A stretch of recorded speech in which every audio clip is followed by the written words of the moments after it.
Okay. Welcome, everyone. It's my great pleasure and honor to welcome you to our event, Representation in Media and Technology, Exploring Current Challenges and Opportunities.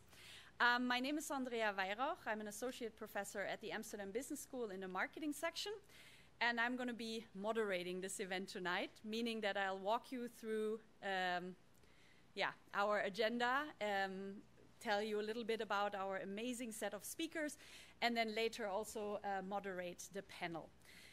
For everyone to know what we are going to do, we are going to have, or we're starting off with a small presentation that Irene van Driel is going to give. This entire group of people organizing the event came together in the context of a research grant by the University of Amsterdam in the Fair and Resilient Societies theme. It's a grant that fosters or encourages interdisciplinary collaboration between researchers. And we have been working, we being Martina Kusso, my colleague, and I from marketing, have been working with our amazing colleagues, Irene and Chai from communications. And Irene is going to give you a little bit of an overview, very short, sweet, and efficient, about what we've been up to in the last year and a half. I think it's a year and a half, right? Yeah, year and a half. And it's a nice introduction also to get you all into the theme of this event. And then we'll follow that by a panel discussion. I'm going to take my notes out because I don't want to mispronounce anybody's name and affiliations. But we have an amazing set of panelists tonight. Irene is going to join our panel, not so much in her function as researchers, which is her head for the first presentation part, but as a founder and a very proud member of CME BIMI, an organization that's fostering, let's say, more inclusive media for youth, kids, children and youth. We have Esther Uday here, and she's visiting us all the way from the US, so she flew in only yesterday. Really appreciative to be doing that with a jet lag. That's very nice. She's an assistant professor at the University of Washington Seattle Foster School of Business. And in the panel, I'm also curious to hear about one of her second heads, which is founder of the Tenure Project. She's going to speak a little bit more about that maybe in the panel. We have Amy Abdul, many hats actually, social entrepreneur, activist, and also lecturer and researcher. I think she's going to speak to us a little bit about music and the music industry. And then last but not least, and this was purely random, not in any form, another order than my note-taking, we have Jelani Isaks. He's director at the New Amsterdam Film Company, and he's going to speak to us a little bit more about the movie industry in the panel. All right, so with no further ado, and also because one of my heads tonight, besides moderating, is timekeeping, I'm going to give the floor to Irene, who's going to speak a little bit about our research.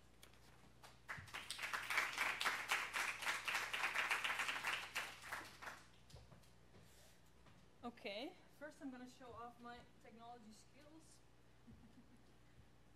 Let's see if I can practice what I preach.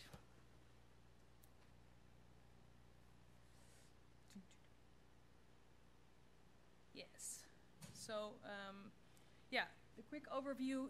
Can you all hear me, by the way? No, yeah. Okay, thanks. Let me know otherwise. So, I'm going to give you a bit of a quick background. I'll start with some of the basics because I don't know how much you know about representation in general. So, the way we think of it is that representations in entertainment media in any shapes or form can present a mirror so that you can imagine all the things you can be.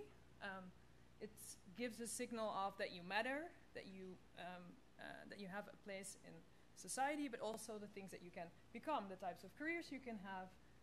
So a mirror, but it can also be a window. So if you are willing and you look outside, you can also learn from media portrayals about others and lives of others different from you. So you can imagine how important it is. Please try to the mic for the live stream. To do what? In the mic for the okay. I hope this works better then. Windows and mirrors is what we often speak about. Now, we are here today because we can optimize this process to a large extent. So this is an advertisement I found from probably early 80s, 70s, 80s. I don't know if you're familiar with it. But it's an alliance from 4 black comic book creators from the US who asked the audience to become more empowered and ask for what they needed in media depictions that they didn't see yet. And I feel like today we're standing before you, asking you kind of similar questions. So we've made some progress in the last few years, but there's also still a lot to do. Some of us talk a lot about ethnicity, for example, but when we talk about representations, we really mean, in the context of the project that we've done, all types of communities that you don't see as much in media represented. So it could be about different appearances, different genders, different sexualities, whatever identities are not represented as much, but are very necessary. As you can see, the pride that it gives. Now, we talk about entertainment media, but we also mean technology. So similar stereotypes, for example, and misrepresentations in general entertainment, we also see in, for example, how robots are produced. So the majority of robots have the appearance of a white male, which is not a coincidence. And when you see female representations of robots, a lot of times they have more like serving roles. So this is just a representation of some societal views, at least in the Western world, that are prominently present in a lot of the new technologies that we also create. So back to Andrea's story, what we wanted to do is, if we combine our forces in terms of research knowledge and we collaborate and see what type of findings we can have if we look what we did in the past 4 years of research on best practices, but also worst cases, what type of research has been done in terms of representation across technology, across social groups, and what kind of things can we learn, what kind of underlying mechanisms can we find that we can then maybe together address. And then we worked with library scientist Stefano Gianni, who helped us and is specialized in inclusive search strategies, because also, of course, in research, there's a lot of bias in how we do research, but also what articles we give more attention than others. So I'm just going to give you quick and dirty 4 challenges as an example that we found as an example of how complex it is to do it well. So we don't want to come here and say, look at how it should be done, because of course it would have been done already. But the question is, so how should it be done, and what are the challenges that we found across technologies? So a common thing that people try in companies is, okay, so we have underrepresentation of certain characters, we just add more characters, and then the problem is solved. But of course there's a lot of issues that you then overlook. So for example, there are companies that have added colored robots, for example, but if you do that without looking at what type of language they use, what kind of movements they make, what kind of interactions they have, or what kind of perceptions people already have in their brains, what kind of stereotypical connotations they have, that you would know that a black or a brown robot would be treated differently purely based on if you just look at the color of it. So you need to think beyond just a quantity, but you need to look at, so what role do you give a robot, for example? Also, in terms of quantity, it can push some people to feel that organizations are just pushing a political agenda. It's something you hear a lot of backlash that happens when you, for example, introduce a gay gaming character in a very traditional masculine context. And especially when it's not feeling authentic, when the character is introduced because the company felt like they also had to jump on this inclusion wagon. But it also happens if it's just a quantity and not looking at the quality, that also people who are represented by that identity feel like it is more a marketing trick than a real authentic need. Then, of course, much heard is hire more diverse creators. A lot of companies have tried, and then still it doesn't work because you insert people into a context that is still dominated by certain views. So when you look at gaming industry, for example, this is all based on research findings. This is a quote from a male game designer who explains that in the day-to-day business in the gaming world, people really have to quickly deliver things, and everything is based on a profit-driven strategy, which means that the main question on a day-to-day basis is not how do I push forward like authentic diversity in my character, but it's more like how can I make $1 million? And things that work will be repeated, and a lot of times, for example, sexualized characters or agentic male characters sell, so this is repeated.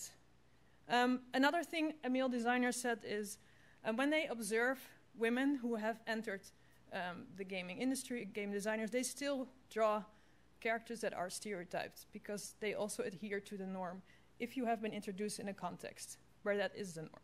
So it's not enough to just hire more diverse creators. Then some people try to keep identity neutral. So this is an officially neutrally designed robot. The problem is that a lot of us have the association with this still being a male robot and having certain expectations with that. So although the official advice is to have neutral, gender neutral, race neutral technology, our perceptions are not neutral. So we will always assign something to it. And a lot of times this sort of coincides with the more dominant views that are already in society. So you have to really think about how to, for example, counteract stereotypes with making use of stereotypes to actually defy them. And what you see a lot also is that people leave it up to the consumer to put an identity to it. So a lot of characters can be queer coded, which really means, so these are game characters, which means that they are not officially queer, but people who are queer and want to see queerness in these characters can. So there's a lot of speculation about them.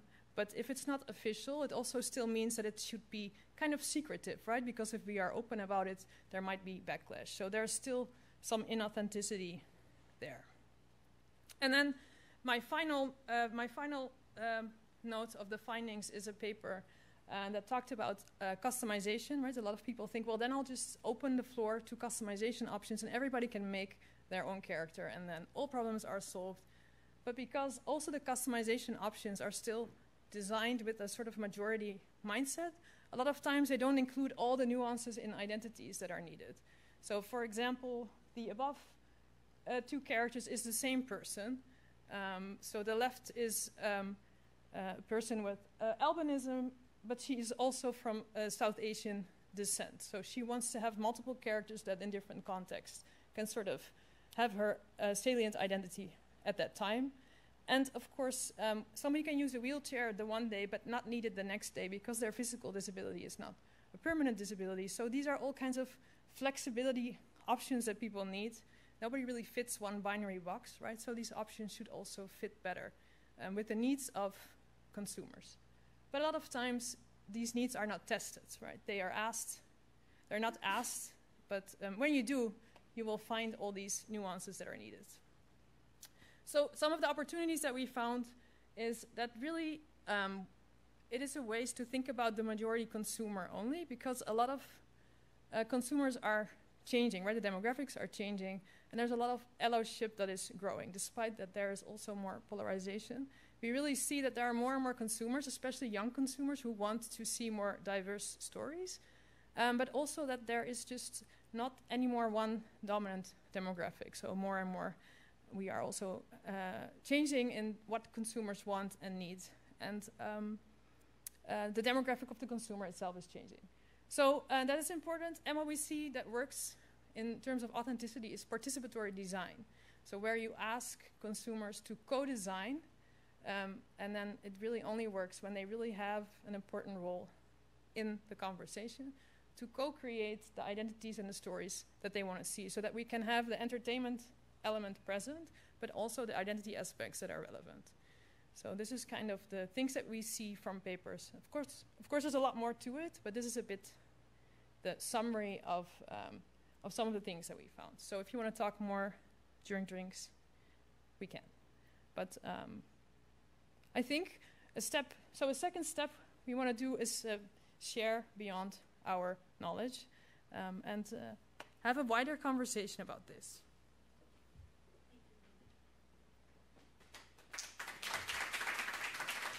Okay.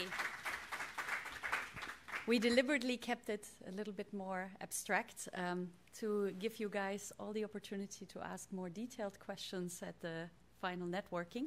But before we get there, I would like to very much invite our panelists onto the stage and actually move from us telling you something, which is exactly what we just showed you we should not be doing, to us getting into a conversation. So please give a very warm applause to our panelists, and I would like you guys to join me on stage.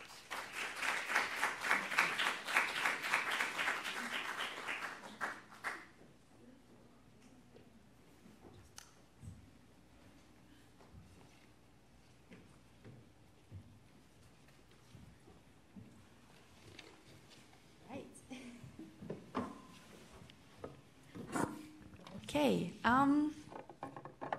now we will start with, I don't even know if it's really a question that I would like to give to the panelists, but more with a second round of introduction. Because I feel that, especially with the group of people that is here at this table, the way that I did it was very superficial and probably focused on a specific subpart of the multitude of identities they have, also with regard to why and how they can represent themselves here in the panel.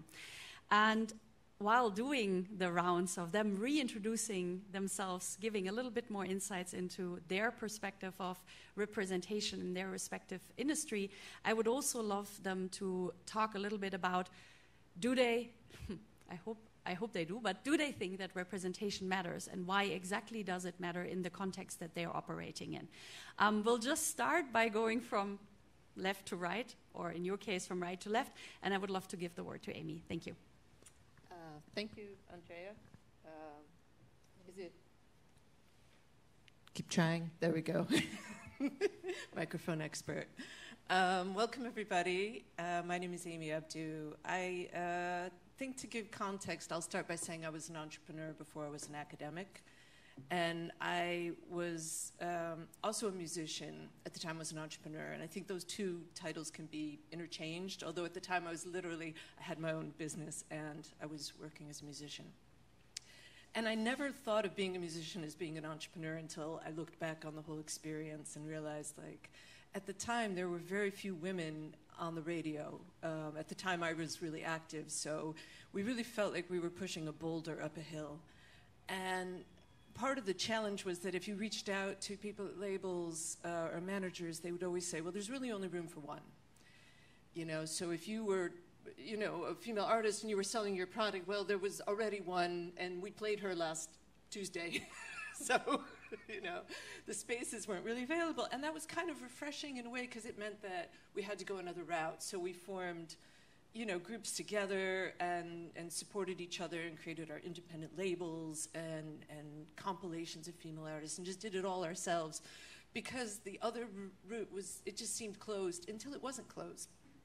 Until, like, the glass ceiling broke, and then there were suddenly a lot of artists because there was a business model at a certain point.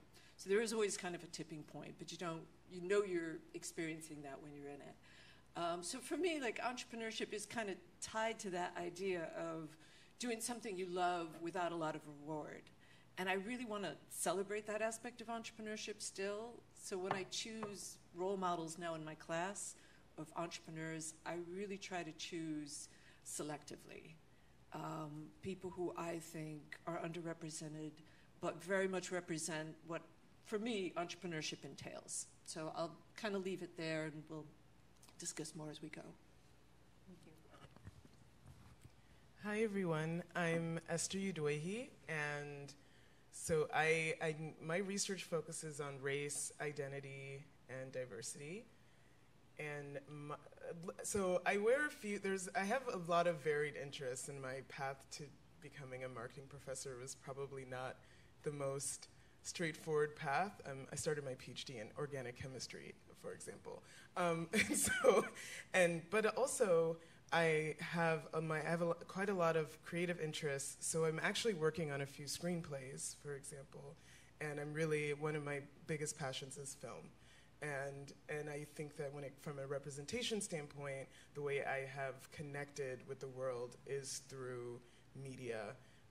largely. And so for me, it is an outlet of trying to understand my own story. So when I think about, so to your question around representation, when I think about representation, it's what we see, but it's also what we feel. And growing up in the United States and watching a lot of mainstream film, because that's what I had access to, is that I felt like I saw a lot of representations of other people, and I learned how to feel for other people. But as an adult, I wanted to learn how to feel for myself, and that was something that I recognized that, at least from a mainstream sense, that wasn't how representation was in my childhood. And so, to me, the importance of representation is self-acceptance, but also accepting others. But I think in ways, if you don't fall within what the mainstream wants to acknowledge, there's a lot of acceptance of others, but not necessarily of yourself. And so that is something that I think representation means. And I'm also co-founded an organization called the Tenure Project that Andre has alluded to. And especially at this time in the United States, it is an important organization always, but I think right now it's an organization that we focus on understanding the issues and the problems that Black, Latinx, and Indigenous junior faculty face in business schools as they're trying to obtain tenure. And we've existed for about 4 years, but the idea has been important within our field, and in many fields, for many, many years. And so our main event is that we have a conference that brings together around 200 people every summer at a different university, a different university focused on these issues. And it's just been, it's been something not only that I've been proud of, but something that has made me learn how to navigate with a lot of American systems, including the law system. And so so happy to talk about it at any point, really. But it's something where we actually had to change our mission after the first year 3 years ago. So a lot of the issues that in the U.S. that are happening around DEI initiatives or whatever people want to call them, but we actually had to face them quite a few years ago, and so we were anticipating a lot of what was happening now. And so I have a lot to say on that, but I'm also really excited to be here in a different environment and also thinks about these issues, but probably from a different perspective. Thank you so much. Nina? Hi, everyone. I guess I already spoke, but so I'll keep it short. But the idea of the Media Representation Initiative, or this CME-BIMI, what we call it in the lay terms, is to build as many collaborations as we can to kind of share knowledge. So basically what we do today, I guess. I know Jelani from our representation in the media class, so where you are the panel member. Amy and I do research together on new tech kids. And I don't know what we are going to do, but I hope something in the future. And then I hope through teaching, through collaborations, among others, with Che, who is also very into making inclusive media science, or making media science inclusive, that through these efforts that obviously go hand in hand, because you cannot have the one without the other. If you want to study media science, you have to study representation, you have to know how to do inclusive media science. So I guess the main point is to have, in the end, authentic representations, mainly for young people to grow up, to have all the things that you just talked about, so that people can imagine different careers, and in that we have more innovative solutions for problems that we are facing today. A very general, big achievement would that be? Hi. I don't think I have a lot of different hats, but I have a lot of hats. And I think the most important one to talk about is our initiative called ++1, where we try to bridge the lack of inclusiveness and therefore diversity in the marketing and advertising world. So what we did was we created this 5-month course, which was every Monday and Wednesday night from 6:30 to 9:30 online because it started in COVID. And we offered a place to about 25 students per course, 5 months, and for them to get acquainted with advertising marketing by receiving workshops from people from the industry itself, to see if we can get them engaged and enthusiastic for our industry, because our industry was definitely poor when it came to knowing stuff. Advertising people tend to think they know everything, but most of it they read on Google. So for them, it's very natural to just say, oh, and I know everything about women's periods, even though I'm a 51-year-old guy who has never had a period in my life. So we needed new voices in that group to amplify that part, where maybe coming up with the answer is worse than asking somebody else that has experience for the answer. So we did that for 4 or 5 years. And it was a success, I can say. I think we had about 125 alumni, of which almost 50 stayed in the industry in different roles. But the others did not, which was not so much a failure, but it was very much an eye-opener. Because after 5 years, the industry wasn't so committed anymore. They didn't care that much anymore because, they had other problems, economic problems that they wanted to solve, so they could easily solve them with the team they already had. They didn't need other voices. So then it completely dried up, and we tried to keep building the bridge back up. And for that, we needed help from the other side, and it stopped. And I think that's one of the reasons why I do these kind of panels, because I think we all need to start amplifying this conversation again and again and again, because if we fall quiet, then it's not top of anybody's list anymore. Yeah, thank you so much. I think in summary, well, first of all, I don't think I need to hopefully convince anyone that representation is important, but I think what we also hear through the stories of our speakers here is, first, little snippets to it's not an easy task, right? You spoke about legal, you spoke about economical. In your presentation, you made reference to it has to be $1 million character. And I think also you were saying, there was a business case. So I think this is a good moment to take this a little bit more into detail and think about, okay, what are barriers and challenges that people are perceiving in this journey, right? Like, we're going to start with a maybe hopeful assumption that there is consensus that representation is important, and we could probably have discussions about that with some people, but hopefully not in this panel. But let's say that is our starting assumption. What's stopping this? What stops this movement? And there were already hints, but I would love to get this a little bit more, let's say, structural. And to do that, we are going to ask you in the audience, but also, of course, our viewers, because we are live streaming this event as well, to share. Because, once again, the idea is not that we are only giving our perspective, but also listen to other people's perspective. So I'll invite everyone in the audience, but also online, to participate in a small Woo clap. So you just scan the QR code. That will lead you to the event. The event code is YUPFAX. I'll give everyone a second to do that.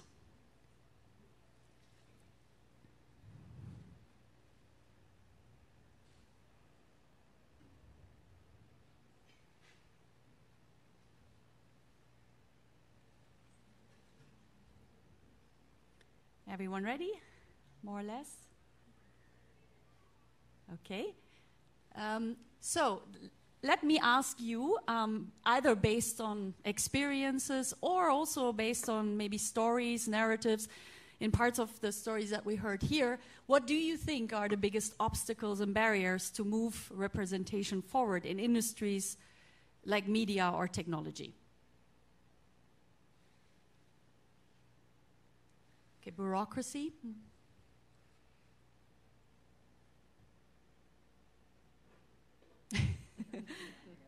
is fine.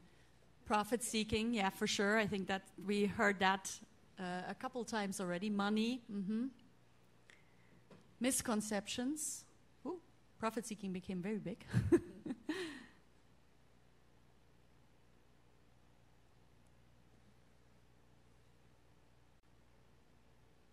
Okay. What do we have? Urgency or other urgent issues. Okay. Economy comes back. Tone deafness and indifference. Okay. Acceptance. Pushback. Okay. We'll keep this word cloud in the back of our panel, and I would love to, give our panelists some moments to reflect upon these words, thoughts, but also on their own journey, and either challenge them or maybe agree with them. I'll just mix things up a little bit, so I'll start with you if that's okay. I'll take this. Yeah. What do you think? Some of yours up there, other experiences, some that are really missing? I don't know if there's any missing. I mean, they keep changing. But I think I think the tone deaf or audience that pushes back, I think that's a big thing. And I think what happened, I mean, since George Floyd was murdered, everybody jumped onto the subject and kind of went almost into overdrive. And I don't think that's a bad thing. I mean, I think in general we had to grow the critical mass somewhere, but I think we went overboard in trying to justify it, and in that we opened ourselves up to a lot of feedback that was not so positive. And I think in that a lot of the existing media became a little bit more cautious about how strongly they felt about the changes or the add-ons or the I would say the obvious need to grow in certain areas. So yeah, I hear that a lot, and I think in that, maybe I don't know how it was in the US or anywhere else in the world, but in Holland I think we did a lot of, like, for example, a lot of commercials that had a lot of fair people with big fros and mixed kids, and all of a sudden they were eating McDonald's. All of a sudden they were also in IKEA, and then so I get that a lot of other people were like, whoa, what's going on? I think, but I think it's gonna become less. Obviously, we're gonna get to a line where it's a little bit more. But at least we needed that one big, I guess, for everybody just to go, oh, whoa. We have not seen that before. That's my first reaction. Great. So in preparation, I actually organized a debate at the Business University where I teach on ethical music and ethical streaming. But one of the questions that came up that I didn't see up here was the situation in music has a lot to do with class and background, parental background. Because to study music, you actually have to come from an upper middle class background. It's almost a luxury to go into the arts. And then in the UK, so the majority of people who were actively trying to seek employment as musicians had studied. They had a bachelor's degree, but there were only 25,000 full-time positions, and part of that was the post-corona crunch of a lot of working musicians had to stop, but all the people that surround the music industry, and there's all kinds of different levels. But basically, to be involved in the music industry, you almost have to work for 2 years without pay. As in several internship positions. That's the norm, is to have 4 or 5 unpaid internships, and then to have yourself associated with a major product before you can actually be hired for some kind of permanent position in the music industry. I think this overlaps a little bit with what you were talking about. So to get to that era, how many people are going to be able to go 2 years without a job? How many people are going to take 4 years and study something that's very esoteric that might not pay off?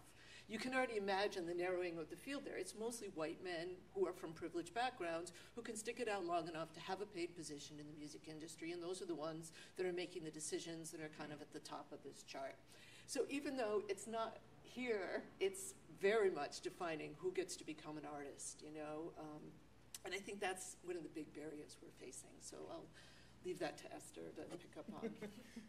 Yes, I would, and first, from an academic standpoint, I think from a research standpoint, one of the biggest barriers is that this idea that there has to be a business case for representation, or that it matters because it makes that if journals will only care if you're showing that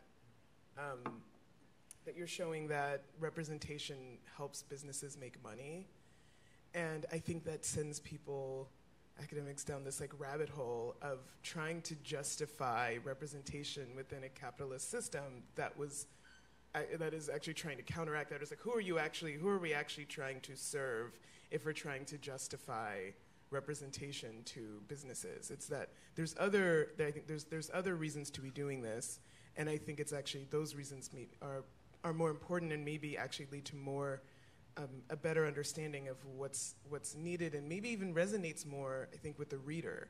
Because often in the review process, what I'm finding is that papers that do focus on the business case tend to have a more difficult time, at least resonating with reviewers, in my experience.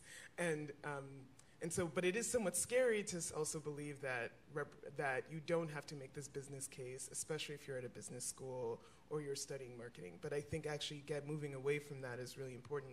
And to give an example of that, in my creative writing experience, in Seattle we have a very strong nonprofit film community, and so some of the most popular movie theaters are actually nonprofit. And you can see the difference in what they represent and the types of films that they feature. And so, of course, they're featuring the mainstream things, but they're often focused on film. They have quite a few film festivals throughout the year that focus on just female directors, or they had an Italian film festival where they focused on small, independent Italian films that were being made. And so they're able to focus on different types of representation not because they're trying to make money, but because they recognize the importance of the art. And so that has been something that's been really refreshing to take part in. And then to your point around class, is that in this writing and film world, is that if you want to take part, I mean, if you want to write a book, if you want to write a creative book, you do not get paid until you sell your book, which could take, if you're lucky, maybe a couple of years, but it could take potentially a lifetime. And who has a lifetime to not make money? I mean, that's an unrealistic job for many people. And so being in that world, and I've been to many writers' workshops at this point, it is a very privileged, but also when in ways I worry about the narrowness of the stories that are being told, because often, I mean, the joke is that writers like to write about writers, and so, but then if the writers are only coming from certain perspectives, are we even writing about writers, or are we just writing about writers that have access to certain types of writing? And so I think in a variety of ways, there's a lot of this comes down to me, a large piece of this comes down to this idea of making money, and representation shouldn't be about that. Well, thanks so much. I'm going to pick up one point, and I'm leaving it open if anyone wants to take it. I think you hinted to this a little bit before about sentiments changing, right? In a very different project, we working on sustainability, and interesting overlaps between those topics, despite them being very different in other ways. And I'm going to just frame it as a fear of being called woke. That we are hearing from businesses, I think it may kind of reflect a little bit what you said about, okay, maybe people feel that it went too far and now there's some backlash. What do you guys think about this? Is this something that you see, you agree with? And if that is the case, that's a big barrier, right? That's something that's, on top of economic, profit thoughts and class issues, you'd call it needing a critical mass or a tipping point. If we're moving back from people that were, for whatever reasons, partaking because their fear of being woke, whatever that may mean, that is, I think, a worrisome development? Or is it a natural step before moving forward? I don't know. Anyone wants to? I think Esther should answer first. I guess this might be a hot take, but I guess a part of me was like, why should we care? I mean, a part of me is like, I don't care if they don't. If people are afraid, I mean, my life cannot be devoted to making them less afraid of my existence. That's just, to me, it's. I don't feel a responsibility for getting people to be less afraid of being woke. I mean, I don't really. The idea of being, if that's what they want to focus on, I think that's a journey they have to go on their own. And maybe there's people that want to devote their time to that, but I think it's a dangerous game because it's a distraction. It's a distraction. I think from getting people to allowing people to feel self-acceptance is that it's not self-acceptance isn't about worrying about what other people might care about who you are. So that's how I feel. Yeah, and I agree. But I think on top of that, I think there's an appropriation of the word woke that we should be looking at as well. I think woke comes from the black community. It was never intended to be shared amongst everybody. It was something that we felt we needed to be able to relate to each other on a level of being aware of what our position was. Opposed to, I mean, not saying anything about anybody else, but at least for us walking into a room, being aware, okay, this room has this level of acceptance, this level of empathy, and I need to code switch to this level of myself to be able to be heard, seen. So maybe using the word woke, or not using the word woke actually, would be a good step forward because it's also been put in a negative context. But the fact of being aware or being part of the, let's say, educated group, that I think is something that we should keep fighting for, no matter how many people say we should. That's the one thing we as people own, is how much education we can get ourselves and how much more we know about the person left and right, behind and in front of us. And I think that's even a bigger challenge for us all. Johnny, I just wanted to add that thank you for that clarification about being woke. I think that the context definitely shifts, and it's been kind of corrupted now because it's used as an insult when it actually used to mean you just kind of gave a shit about other people, and you know, if you were using it, it was a way of showing solidarity. But I think there's a long tradition of co-opting words like feminism and making you feel bad for having that term, like you want to distance yourself from it if you hear it because you know it comes with all this negative baggage that doesn't necessarily, you know, quantify what you've experienced. So I also see women taking steps back from feminism and saying, well, you know, if that's somebody's trigger, I'm not going to say that word, where I feel like I can't make you feel okay about every single word. If me saying I'm woke means that, you know, that's upsetting to somebody, well, I think then we have to have a deeper context about how these words keep getting misused and perverted to a different context. So maybe I'll throw that back to the panel.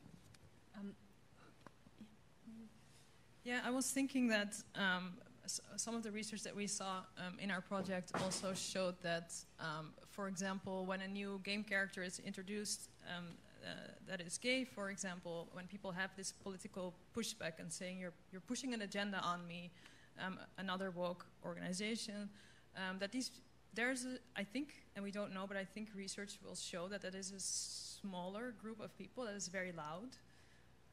And you see companies then pull back these characters, for example, but there's also research showing that if you wait it out and don't do anything, there is an actual increase over time after 3 months. For example, this study specifically showed that people started to choose this character again. And then when you ask gamers, why did you or did you not choose to play with this character? Then they said because there was such a negative connotation to this character that if I played with it, just a negative association with it. But after a few months, that association left, and people started to choose that character again. So it's not necessarily a sign that you should withdraw your product, but maybe if it comes from an authentic place to create something like that, and you stick with it, and you wait it out, maybe it's not such a bad consequence. But I think, yeah, we need to study this better. So. Yeah, and I guess to kind of bring this together, it's ultimately about courage, right? Like courage to not care about the people who have fear, but also courage to push through that fear if you are in an organizational context that is giving you a hard time about it, which I think is a very beautiful bridge to what I actually want to spend the most time on, which is, I mean, we call it challenges and opportunities, but let's go for opportunities, right? So we talked a little bit about barriers, and we had some thoughts about why things possibly hold or are not moving as fast. But let's do exactly the same and speak a little bit about opportunities. And specifically, maybe this time around asking for success or best case stories may not be the easiest, because what we realized also when we delved into the research is that it's an intricate space. It's a lot of different factors. So we made it a little easier in this case for the second WOOC lab.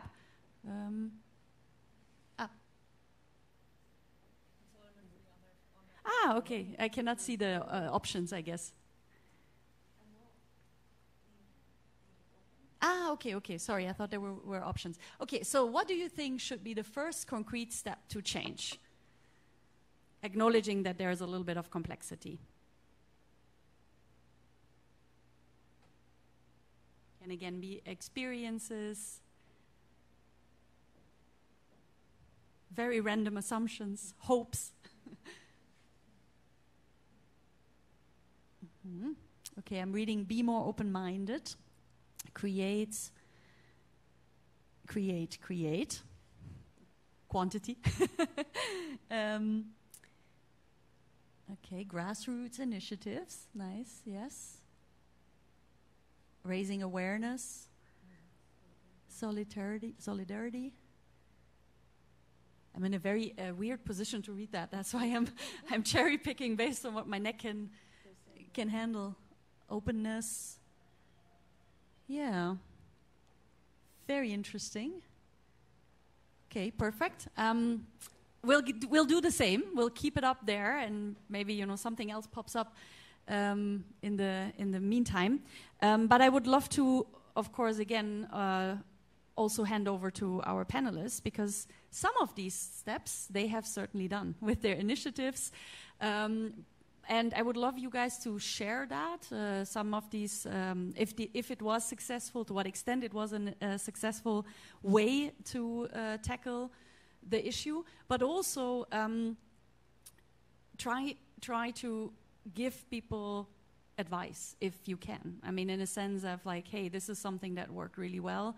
Maybe that can be implemented. I think that's what a lot of people would love to know, because if the people are here, they're here for a reason, which I guess the first step is open-minded and solidarity. Okay, so I don't know how we want to do that. Esther, do you want to? You started the last time, right? Yes. Yeah, Jelani passed it over, so we'll Amy will start. Yeah, I have a clear example. No, so I mentioned that I teach entrepreneurship, and I started teaching at Wittenberg University, which is actually based in Apeldoorn, but about 2/3 of our MBA program is from Nigeria.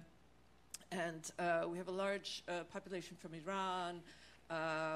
We have pockets of students who you wouldn't normally see in the classroom. So I started an exercise where people come in and they'd have to speak about an entrepreneur they respect. And a lot of times the African students had great examples of people we hadn't never heard of who are huge entrepreneurs. And I was like, okay, well, I'm going to take a minute and say, I don't know. I don't know who they're speaking about, and I'm the professor today. So that says something, right? And then also, how do I reframe this so that they can continue to bring in information because they're educating me? That's the whole process here. So one thing I've really consciously done is to really look for role models and entrepreneurial figures that represent the global entrepreneurial experience, which is more from the global South perspective and more female. And I've really focused in on creating profiles of African and African American entrepreneurs in the classroom, so that I have many examples I can always throw out, and I can do it in a way where I think, this is the counter narrative. I'm not saying what I'm doing, I'm just doing it. And I'm just going to let it sit, and everyone can kind of process it. Maybe at some point they start to notice that they're not getting Elon Musk and Richard Branson, and they're not getting the typical things that they're used to. But that in and of itself is a kind of intervention that works, because you have very concrete role models in front of you, and there's no shortage. So I would say lean into your uncertainty and then kind of embrace it. And to add to that, I would say the first step that at least I really value is building community. And because community, there's a lot of things that can be taken away from us in society, but community and the feeling of community and the feeling of belonging to one is, I think, one that's vital to feeling seen, and I think that individually but also structurally, the more we build community, the more we can't just be broken down because someone said something in a moment, or because an action happened and we're questioning everything, because we will then know who each other are at our core. And I think it helps us in the moments of real weakness to believe in each other's humanity. And so the tenure project, for me, the example was one in which I started that. I was actually on the job market, and I was on the job market, the academic job market, in the summer of 2020, which it was a wild time to be alive, but it was also a wild time to be trying to get a job. And I got a job. I had my offer at University of Washington, and I used that as an opportunity to say, hey, before I even signed, I asked them, would you all be interested in starting this organization where we're bringing together people who are interested in issues around underrepresentation in tenure, and they were like, sure. I mean, at that time, they really wanted to hire me, so they were like, yes. So I was using this as an opportunity, but also really, I was looking at it from the perspective of, I'm a black woman going to Seattle. I'm the only black tenure track or tenured professor in the business school, and academia doesn't change easily and quickly, and it's still the case. I've been there for 4 years, and so it's not. And recognizing that if I'm wanting to build certain types of communities, I have to find the opportunity structurally to push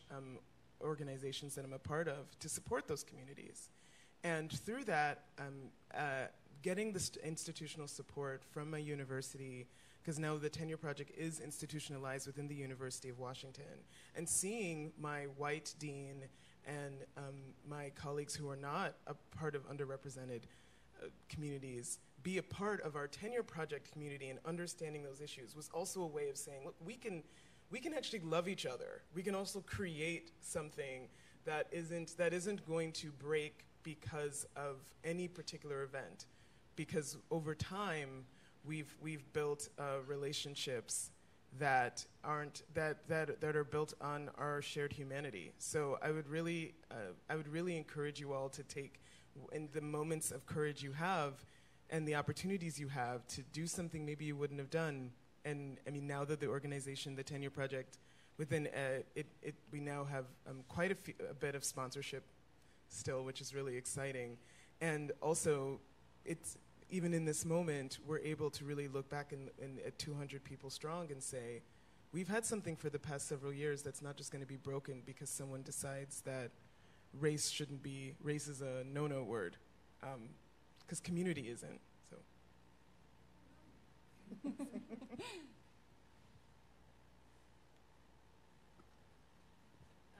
The thing that resonated with me is it still there? It was ask people what they need is something I think that is weirdly often overlooked. It seemed so logical to me. But I think our media representation initiative even started with students asking us, great, talking about all these media effects, but it's not about my type of media, it's not where I am from, or this media that you're talking about, it's not about my identity, right? So also when we teach media effects, for example, which is big in our discipline, it's also based on dominant views, for example. So then we created this course representation in the media, and you have a set of international students together, and just exchanging information from their experiences is already giving us a lot of insight in what people learn differently when you have different media experiences with different backgrounds, for example. But also this simple study about customization. If you have a physical disability, what is it that you need? What do you want to see?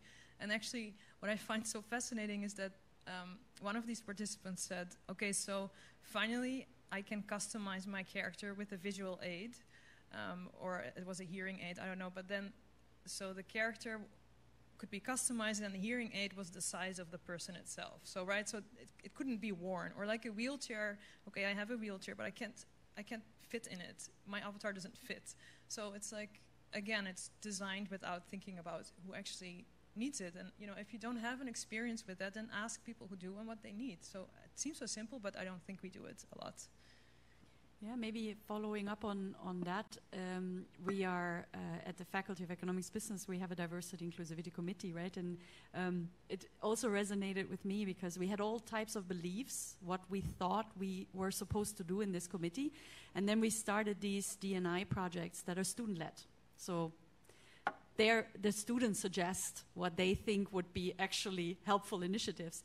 And let me tell you, they were not the ones that we were thinking about, and it makes you humble. I think that's also something that, in addition to community and listening, a little bit of humbleness, like not believing that you have all the answers.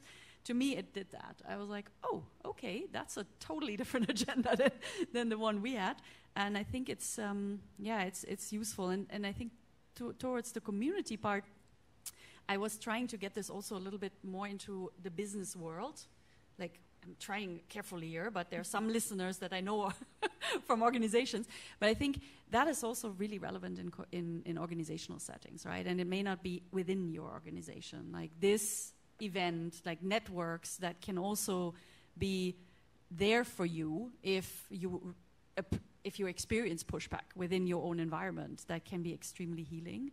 Do you want to add to that? Yeah, I do. I think everything that everybody has said is exactly what we should be doing.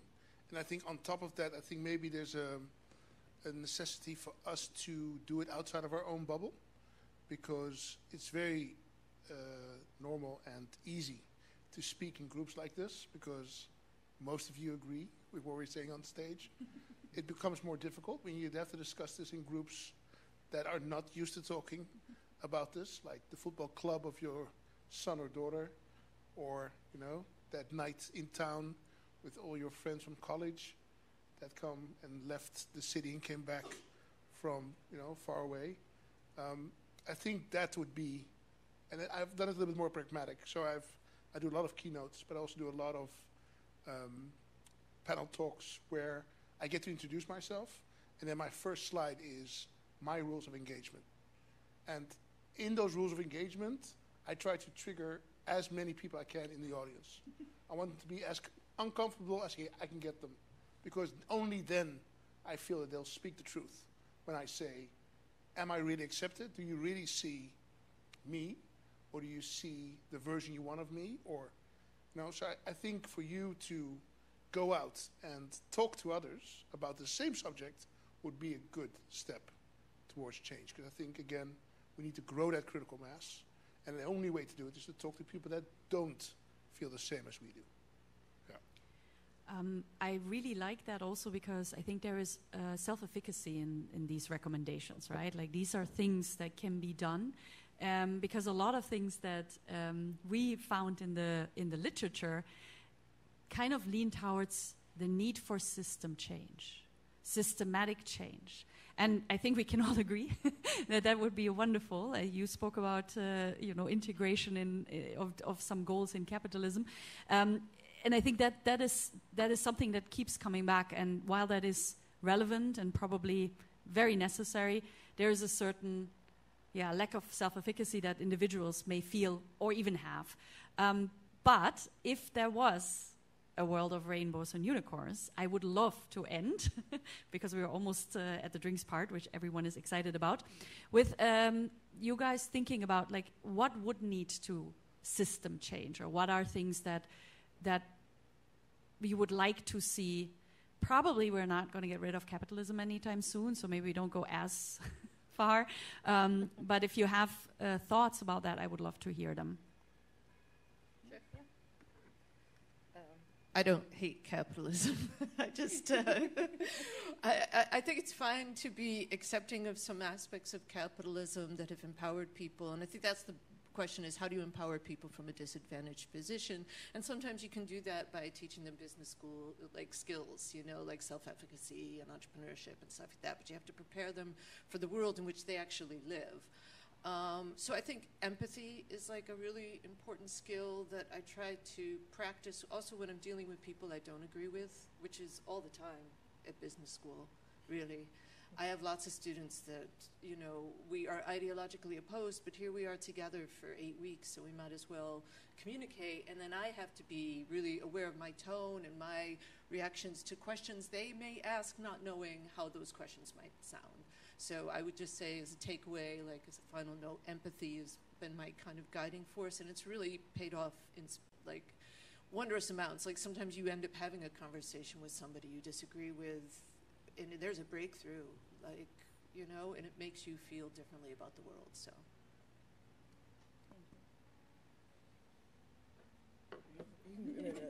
Yeah, I was just thinking something you said. A lot of people feel they're not allowed to be racist. I think that's probably the most difficult thing to not be, because I think to a certain extent everybody has a racist thought or a racist gesture or a racist moment.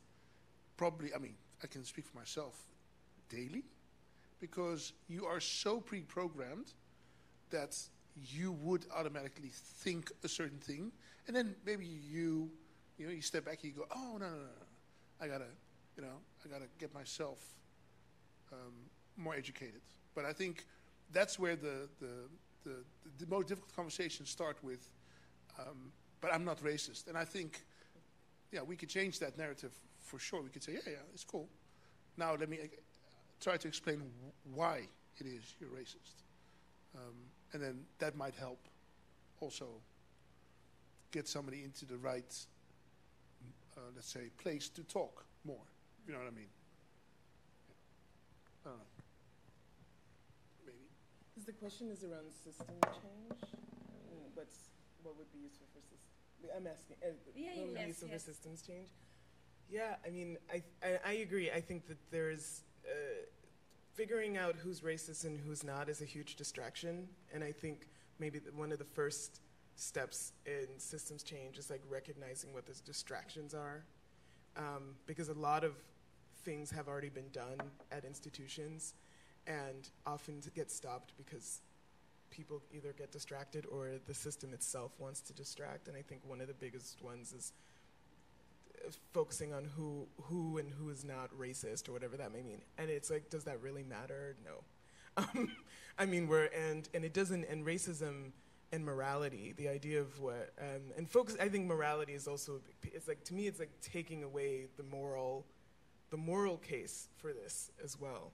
Because I think to the point around wokeness and what's woke and what's not, all of this is, to me, these morality tests. And representation does not matter because it's more moral. It's because it's more real. Like, and realness isn't about bad or good. It's just about living a more complete life. And I think the more we center that institutionally, the better and the less distracted we'll be.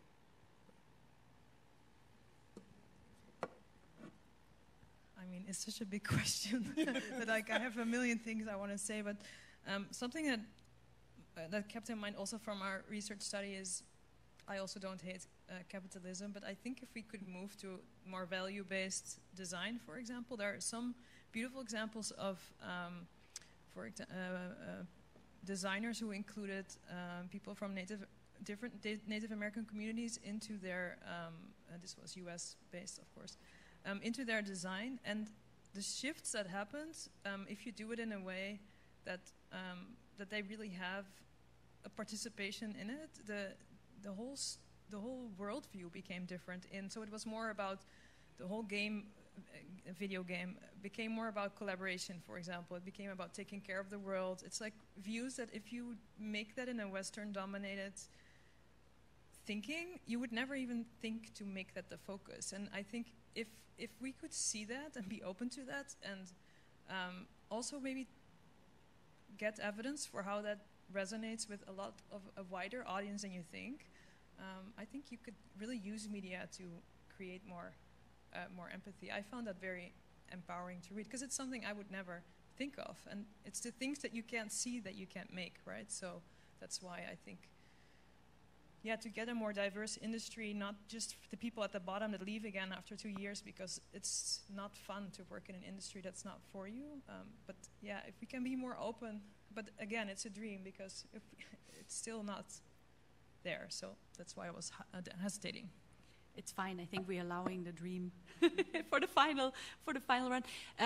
I think ultimately, taking on the last kind of set of examples, it might also be representing the success stories of representation. No, I mean it's ultimately fixing the problem with fixing the problem, but hearing best cases, hearing stories like we have here today of someone who has, however, done an initiative. I think we can definitely also do better in that.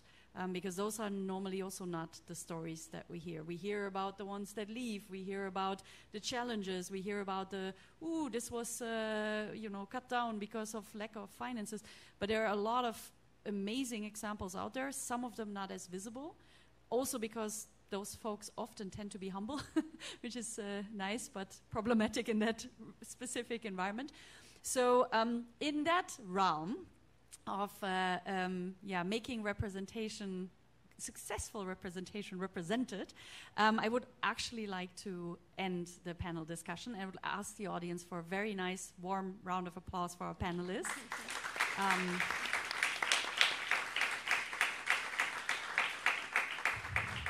We are especially grateful to them because it's not an easy topic.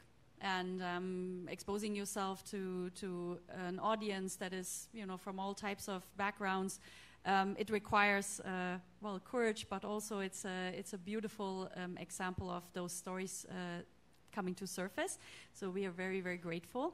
I also want to take a moment to thank the Responsible Consumption Center at the University of Amsterdam, who is co-organizing this event. I have already mentioned that we got a grant, so this is the moment where I'm doing this is where the grant is from, Fair and Resilient Society grant that helped us finance some of this work, but also having Esther here, for example, which we are very happy about. And last but not least, before I'm ending with a call and then drinks, I want to thank my amazing team. I got the role of moderator more or less by chance, in a sense that we distributed roles. Irene did the wonderful job of doing the presentation, but there are two people in the audience who mostly organized the event, and they're the hidden figures, but they should not be. So Martina and Shay, please stand up for a second and take a round of applause.